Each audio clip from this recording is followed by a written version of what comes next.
கர்த்தருடைய பரிசுத்த நாமத்திற்கு மகிமை உண்டாவதாக. இதனால் கூட நம்ம சிந்தனையில் நம்ம பரிசுத்தமாக இருக்கணும். இப்போ ரோமரில் கூட 8வது அதிகாரம் பார்க்கும்பொழுது 5லிருந்து பார்க்கும்போது, மாம்சத்தின்படி நடக்கிறவர்கள் மாம்சத்துக்குரியவர்களை சிந்திக்கிறார்கள், ஆவின்படி நடக்கிறவர்கள் ஆவிக்குரியவர்களை சிந்திக்கிறார்கள். மாம்ச சிந்தனை மரணம், ஆவின் சிந்தையோ ஜீவனும் சமாதானமாகும். மாம்சிக சிந்தை தேவனுக்கு விரோதமான பகை. அது தேவனுடைய நியாய பிரமாணத்துக்கு கீழ்ப்படியாமலும் கீழ்ப்படிய கூடாமலும் இருக்கிறது. மாம்சத்திற்கு உட்பட்டவர்கள் தேவனுக்கு பிரியமாய் இருக்க மாட்டார்கள். இதனால் கூட நம்ம சிந்தனைகளில் பரிசுத்தமாக நம்ம காத்துக்கொள்ளணும். அப்போ நம்ம மாம்சத்தில் நம்ம நிறைய பிரச்சனைகள் மாட்டின்னு இருக்கிற நம்ம நிறைய பிரச்சனை நம்ம அகப்படுறது பார்க்கணும்னா மாம்சிக சிந்தையினால தான். நம்ம மாம்சத்தில் நம்ம யோசித்து சுயமாக நம்ம எடுக்கிற நிறைய முடிவுகள் தான் நம்முடைய வாழ்க்கையில் வருகிற பாடுகளுக்கும் அவமானங்களுக்கும் நிந்தைகளுக்கும் காரணமாக இருக்கிறதே நம்முடைய மாம்சிக சிந்தனை தான்.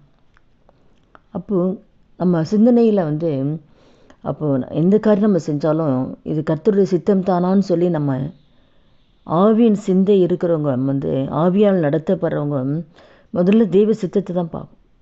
இது ஆண்டு விரும்புவாரா, இந்த காரியத்தை செய்த ஆண்டு விரும்புவாரா.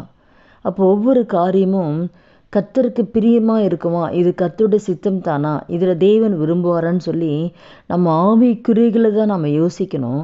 ஆனால் நம்ம ஆவிக்குறிகளே நம்ம யோசிக்காமல் சுயமாக நம்ம முடிவெடுப்போம், சுயமாக செயல்படுவோம். அப்போ இந்த சுயமாக மாம்சிக சிந்தனையில் நம்ம நிறைய தவறுகள் செய்து தான் நிறைய பிரச்சனை நம்ம அகப்படுறோம்.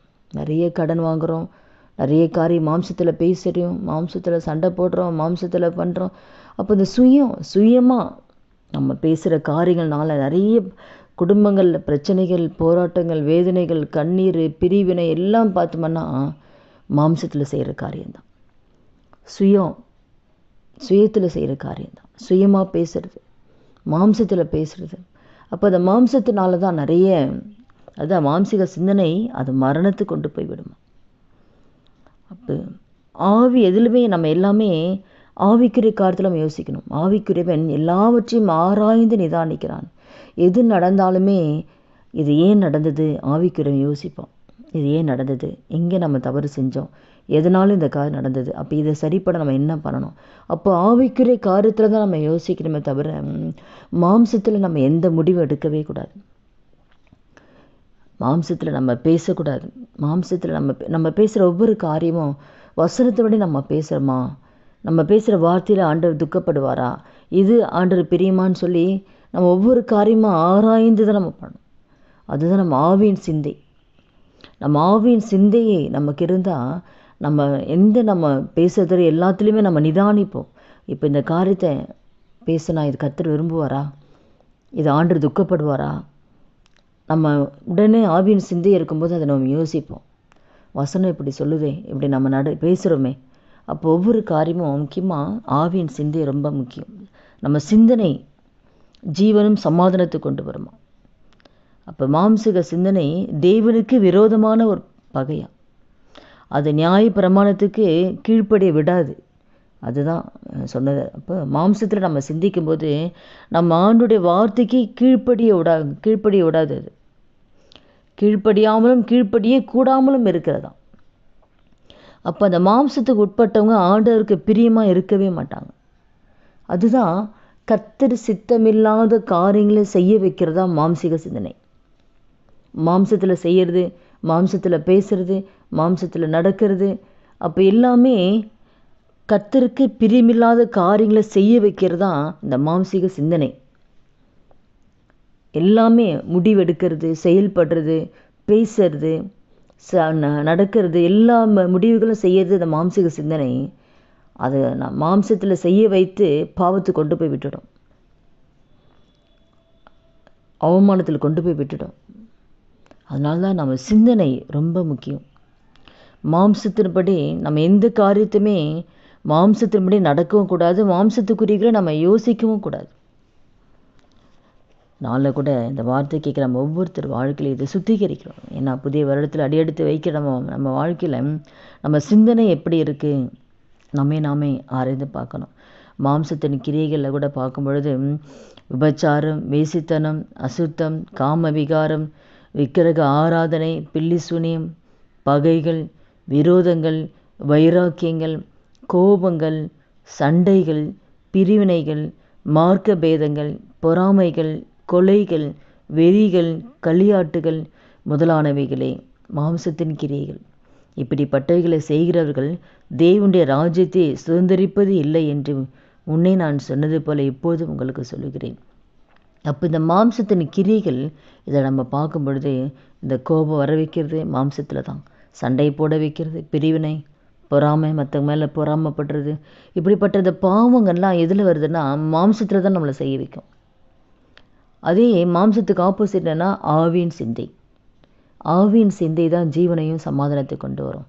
அப்போ ஆவின் கனிகள் அன்பு, சந்தோஷம், சமாதானம், நீடிய பொறுமை, தயவு, நற்குணம், விசுவாசம், சாந்தம், இச்சையடக்கம். இதுதான் ஆவியின் கனி. அப்போ நம்ம ஒவ்வொருத்தருமே இந்த மாம்சீக சிந்தனைகள் முற்றிலுமாக நம்ம விட்டு எடுத்து போடணும். மாம்சீக சிந்தனை எடுத்து ஆவியின் சிந்தையை தரித்து கொள்ளணும். ஆவியின் சிந்தைன்னா எல்லாவற்றிலுமே ஆவியானவரை நம்ம நடத்தப்படும். மாம்சத்தைப்படி எந்த காரியத்தை செய்யாமல் நம்ம எந்த காரியம் செய்தாலுமே ஆண்டு என்ன நினைப்பார் அதுதான் நம்ம யோசிக்கணும். வசனத்துப்படி வாழறமான்னு தான் ஆவியின் சிந்தை நினைக்கும். ஆனால் மாம்ச சிந்தனை யாரை பற்றி யோசிக்காது. எடுத்த கவுத்தன்னு சொல்லி பிரச்சனை, சண்டை, பொறாமை எல்லாமே என்ன மாம்சத்தில் தான். அதனால கூட இந்த வார்த்தை கேட்குற ஒவ்வொருத்தர் வாழ்க்கையிலையும் நம்ம ஒப்பு கொடுக்கலாமா? இதுவரை நம்ம எப்படி இருந்தோம் ஆண்டவரே, இந்த புதிய வருஷத்தில் ஆண்டவரே இந்த மாம்ச சிந்தனை எனக்கு வேணாம் ஆண்டவரே. அப்பா மரணத்துக்கு கொண்டு போகிற அந்த மாம்ச சிந்தை எனக்கு வேணாம் ஆண்டவரே. ஆவியின் சிந்தையை தரித்து கொள்ளக்கூடிய கிருபை எனக்கு கொடுங்கப்பா. ஆவியானவரால் நான் நடத்தப்படக்கூடிய கிருபை கொடுங்க ஆண்டவரே. எவர்கள் தேவனுடைய ஆவியினாலே நடத்தப்படுகிறார்களோ அவர்கள் தேவனுடைய புத்திரர் என்று எண்ணப்படுவார்கள் பார்க்குறோம். அப்போ ஆவியானால் நம்ம நடத்தப்படணும்.